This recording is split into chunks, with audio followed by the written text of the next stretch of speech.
Hi welcome to ബിയാസ് kitchen. ഇത് നിങ്ങൾക്ക് എല്ലാവർക്കും ഇഷ്ടപ്പെടുന്ന ഒരു ഐറ്റവുമായിട്ടാണ് ഞാൻ വന്നിരിക്കുന്നത്. പഴം ഉപയോഗിച്ചിട്ട്, അതായത് റോബസ്റ്റ് പഴം ഉപയോഗിച്ചിട്ട് എങ്ങനെയാണ് ഐസ്ക്രീം ഉണ്ടാക്കുന്നത് നോക്കാം. പെട്ടെന്ന് ഉണ്ടാക്കിയെടുക്കാവുന്ന രീതിയിലാണ് ഞാൻ ഈ റെസിപ്പി റെഡിയാക്കിയിരിക്കുന്നത്. അപ്പോൾ നമുക്ക് ആദ്യം പഴം കട്ട് ചെയ്തെടുക്കാം. ഇതിനായിട്ട് 2 പഴമാണ് ഞാൻ എടുത്തിരിക്കുന്നത്.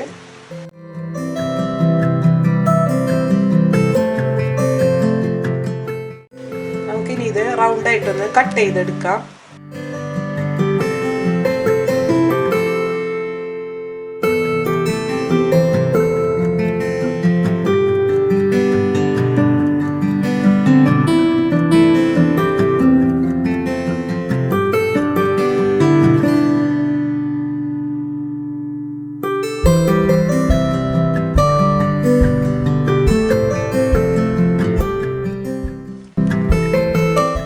ഇതിനായിട്ട് ഞാൻ എടുത്തിരിക്കുന്നത് റോബസ്റ്റ് പഴമാണ്. ഇതുപോലെ കട്ട് ചെയ്തതിന് ശേഷം നമുക്ക് റാപ്പർ ഉപയോഗിച്ച് റാപ്പ് ചെയ്ത് ഫ്രീസറിൽ വെച്ച് നല്ലപോലെ തണുപ്പിച്ചെടുക്കാം.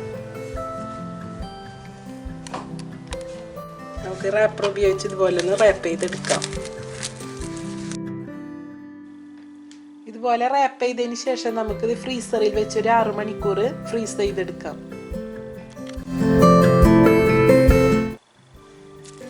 പഴപ്പം നല്ലപോലെ ഫ്രീസായിട്ട് വന്നിട്ടുണ്ട്. ഒരു 6 മണിക്കൂർ ഞാൻ ഫ്രീസറിൽ വെച്ചതിന് ശേഷമാണ് റെഡിയാക്കി എടുത്തിരിക്കുന്നത്. നമുക്ക് മിക്സിയിലേക്ക് ഇടാം.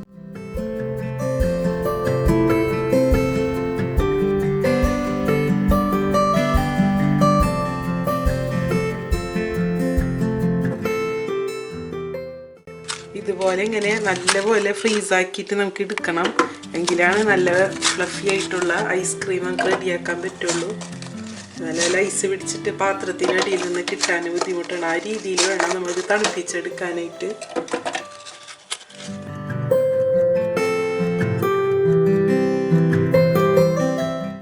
ഇതുപോലെ തന്നെ ഞാൻ പാല് ഫ്രീസറിൽ വെച്ച് തണുപ്പിച്ചെടുത്താണ്. 3 മണിക്കൂർ വെച്ചു. നല്ലപോലെ ഷെയ്ക്ക് ചെയ്തിട്ട് ബോട്ടിൽ തന്നെ നല്ലപോലെ ഷെയ്ക്ക് ചെയ്തെടുത്തതാണ്. അപ്പോൾ നമുക്കിതുപോലെ തണുപ്പിച്ചിട്ട് വേണം ഇതിലോട്ട് ഒഴിച്ചു കൊടുക്കാനായിട്ട്. അപ്പോൾ ഇതിലേക്ക് ആവശ്യമായിട്ടുള്ള പാല് നമുക്ക് ഇതിലോട്ട് ചേർത്ത് കൊടുക്കാം.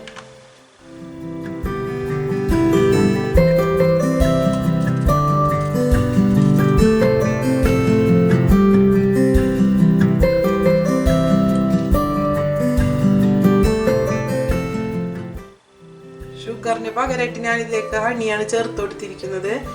ഹണിയുടെ ടേസ്റ്റ് ഇഷ്ടപ്പെടാത്തവർക്ക് ഷുഗർ ചേർത്ത് കൊടുക്കാം.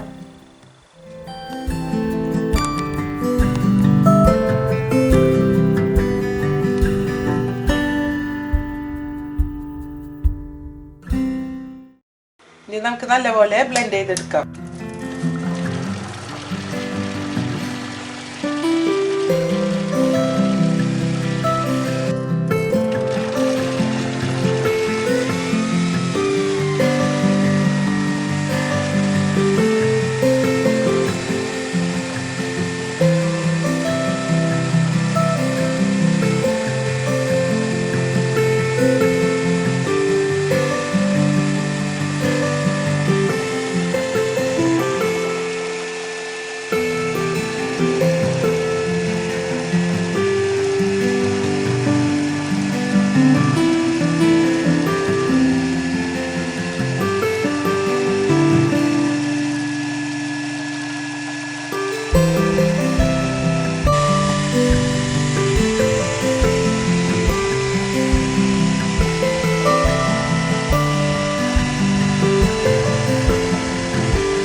ഐസ്ക്രീമിന് നമ്മൾ അടിച്ചെടുത്തപ്പോൾ ഈ സ്ട്രക്ചറിൽ കിട്ടിയിട്ടുണ്ട്. ഒരു 6-7 മിനിറ്റോളം ഞാനിത് ബ്ലെൻഡ് ചെയ്തെടുത്തു. ഇനി അതിന് ശേഷം നമുക്ക് ഇതിലേക്ക് ഇത്തിരി വാനില എസൻസ് ചേർത്ത് കൊടുക്കാം.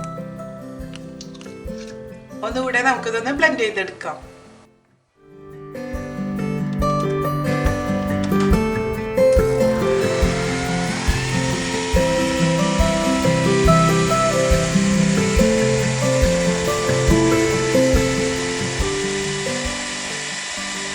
നമ്മുടെ ഐസ്ക്രീം ഇവിടെ റെഡി ആയി കഴിഞ്ഞു. ഇത് നമുക്കൊരു ഐസ്ക്രീം ബൗളിലോട്ട് മാറ്റാം. കണ്ടോ, ഫ്ലഫി ആയിട്ടുള്ള ക്രീമാണ് നമുക്ക് കിട്ടിയിരിക്കുന്നത്.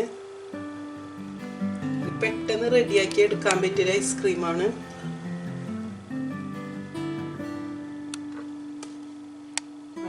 ടേസ്റ്റിയുമാണ്.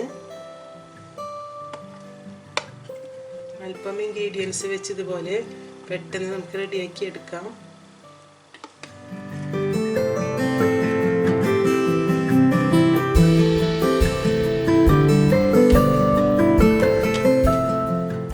ഈ ഐസ്ക്രീം ഗാർണിഷ് ചെയ്യാൻ ഞാനിവിടെ പിസ്താഷ്യോ ബദാമാണ് എടുത്തിരിക്കുന്നത്. നിങ്ങൾക്ക് ഏത് നട്ട്സ് വേണമെങ്കിലും ഇവയ്ക്ക് യൂസ് ചെയ്യാം. അങ്ങനെ നമ്മുടെ ടേസ്റ്റിയും വെറൈറ്റിയുമായ ഐസ്ക്രീം ഇവിടെ റെഡിയായി കഴിഞ്ഞു.